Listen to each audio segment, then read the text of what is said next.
working together, this is a different way of working. I'm not used to having folks make sure that I understand what's about to happen, or why we need this part, or why we need that part, and the logic behind it. Because it's just, you don't normally contact folks like that. And while it was a little rocky to begin with, because I was unsure, you know. Well, like I said, the peer pressure gets you.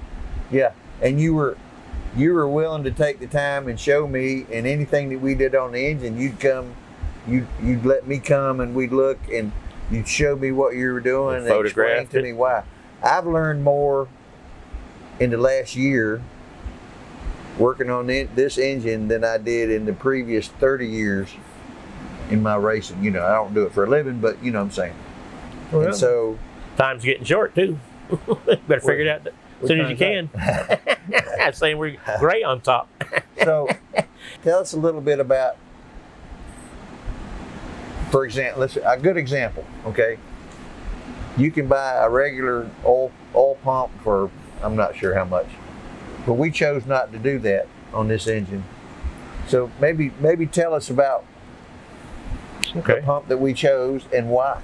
Well, through the years of me playing with hot rods, I don't know if many people didn't probably use this stuff, but they used to have a copper line for your oil pressure sender and your gauge and stuff, instead of this little plastic thing we use nowadays, or there's electric senders instead of that. But that copper line screwed into the back of that motor, coming in through your firewall and up onto that dash, and that little primitive gauge and whatnot, I always could hear the motor through that copper line coming inside the car, and you could hear everything, and it always sounded like you had something ticking or pecking or something. The small block has got less teeth on the oil pump than a big block does. And you think, well, yeah, so what, you know? But the count of the teeth and the way they laid it out, it basically, the pump doesn't have a smooth flow like turning a faucet on. It has a bangity, bangity, bangity, bangity, bang, bang all the time. And that's transmitted up through your distributor and, like I said, up through your oil sending line. And I could always hear that and always try to figure out how to correct that. Years ago, I used a big block oil pump and a small block, and I had noticed that sound went away. And the silly things that you see and do. But what it does too is if that pump's chattering like that and you happen to be running a distributor, then your firing order and your spark firing order, or your say the delivery of that thing, is all timed, and you get a jerk in that. So it's not the same at different RPMs. Now you could watch it as you revved it up. You'd see that it would have some sweet spots and some bad spots, just like a spring would be running. So in other words, the pressure from the pump has got some, like a sound wave in it. Absolutely, because of the gears. Yeah. And it's like when I got to doing a lot of European car, you see a 5-cylinder diesel and you think, and they did that for a noise or a harmonic situation. And in longevity in a car, I guess if you went long enough, it would cause failures, that harmonic thing. But what people think about when they're engineers, they've got to prove how much they learned in school. So they've touched on all that kind of stuff. But I've ran big block oil pumps. I don't run high pressure oil pumps. Yeah. So this pump we're using here, this is that milling billet. This is a shark tooth they call it. And it's got big block. Well, it's set up with a different count of teeth. The teeth are made a little different. Maybe the spacing of it, we learned this at heads. Every motor's got an exhaust and intake valve in it, but where are they at? This way, that way, side to side, whatever. And so we move those things around. That's all the head people do. And they're always coming out with a new one. We moved it here, we moved this there. Everything's got a reason why, or somebody at least thinks so. So the pump is a situation too. It sucks the power out of your motor. Anybody has ever been around a piece of hydraulic machinery and they're digging a hole in your backyard, that guy lays on that handle, you can pull that motor down. Yeah. Well, the same damn thing your oil pump there. So if you pack a high pressure, high volume pump in the thing, you just draw 20 horsepower off maybe at 8,000 RPM. And you wouldn't think that loss because we can't measure it. But that don't mean it's not happening. So smooth is better. Yeah, Always. and we kill two birds. We're running a lot of volume. We're running a pump with no pickup on it. Pump sets in the oil, so it don't have to draw up the tube like a straw. Instant oil pressure, or we hope. Nothing to break. Don't have to put a bracket on the pickup to keep it from vibrating off, and they do. Yeah. There's nothing here to fall off of. Much smoother operation, and we didn't need any extra headaches. We've got plenty. We're running a fuel pump off the front of the camshaft. That's another pump that bangity bangs also. Now they're straightening that out. All the big dogs now they're learning how to build pumps better. Yeah. But well, that's what they're trying to do. It's not that they're not pumping. They're trying to make it smoother and less evasive and steadier and that sort of thing. so that oil pump, that's a good example of the kind of learning curve that I had to go through because I didn't understand why we wanted to go with that level of part.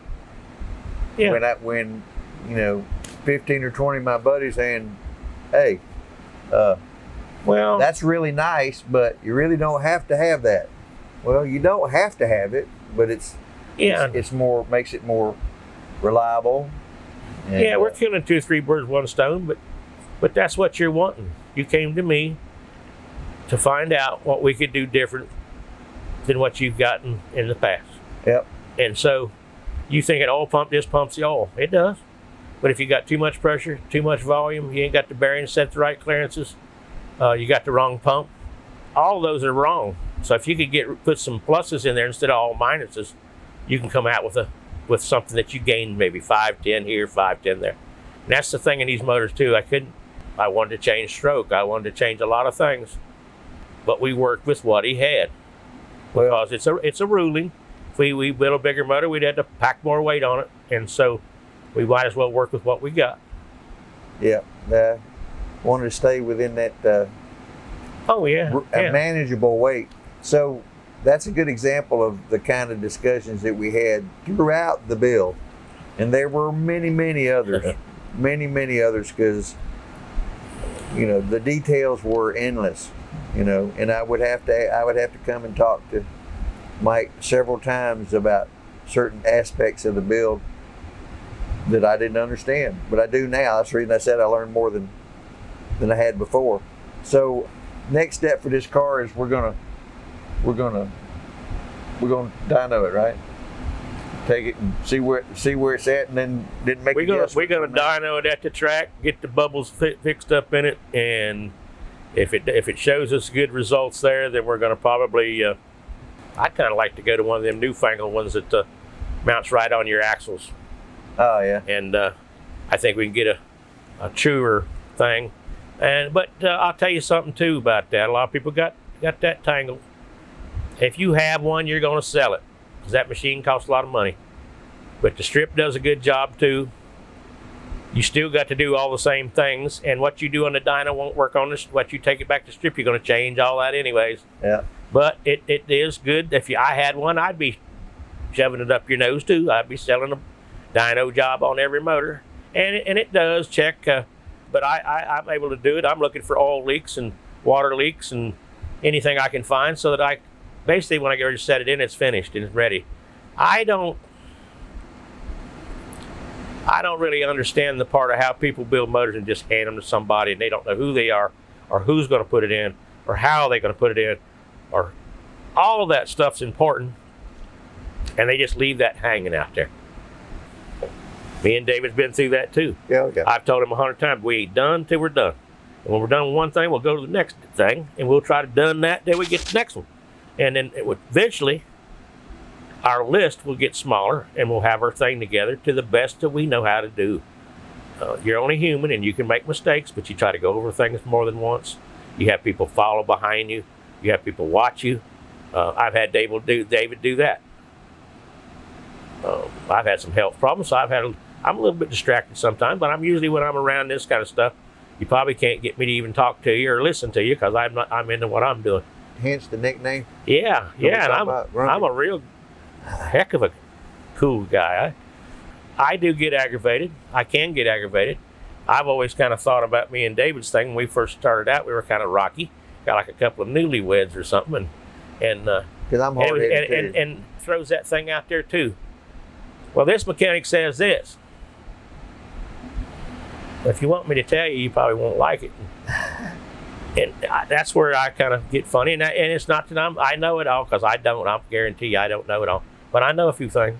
Well, and he figured out after a while when I asked him something like that, it wasn't to question what he was doing. Yeah. It was for me to learn. I took it wrong. David wants you to, he wants to squeeze every little bit out of you. And since we've been getting to be better and better and better friends, and the things that we talk about is prioritized to us, and I don't necessarily want to share everything. I would like to share the world. Everybody fall in love, but when it comes to mechanicking, I like to keep some things to myself and some things I like to share. But I feel the owner, if he's spending the money that he's spending and he's putting up with me, that in the deal you get to find out what I'm doing, why I'm doing it, and how you're going to do it when you get it back from me. Of course, now I kind of want to set a deal up with every contract that I get all I can eat, all free tickets, and all the rides and drag races I want to go to. Don't even look at me. Just put me in the car and take me. Well, I think we can work that out. When we get it to the track, we're going to bring TV with us again to show the work we're doing. And then after that, a little dyno work for gear package. And then we're going to start having some match races, I think. Yeah. Well, I think I need to dab my toe in that. I got a car that I'd like to go pick on them a little bit with. So we seem to like it. It'd be a lot of fun. We fell in love in one, and she's running pretty good. We're competitive, I guess. We've been to the Southern Nationals the second year we owned a car. Never owned one previous to this. Always worked on them, never owned one. Built it ourselves, as far as other than the frame and the body. We hadn't done that. We did it. Now we're doing other people's cars. On that sort of thing, I think everybody, if you keep it simple and straight up, then you're going to have better luck with that kind of stuff. So we'll continue to get ready, and I look forward to it. Thank you for your help with it. Make sure you guys stay tuned to the progress on Good Vibrations 33 Willis 3-pedal shootout series. Please go to the YouTube channel, which is the same name, 3-pedal shootout series, and subscribe so you don't miss any of this. Miss the testing, miss the dyno time, and in future in some of the races that we do. I want to thank Melling Performance, Contingency Connection for their support of 3-pedal series. We'll be featuring more about our sponsors in the upcoming videos. Thanks everybody. Hope to talk to you soon. And take your friends and kids.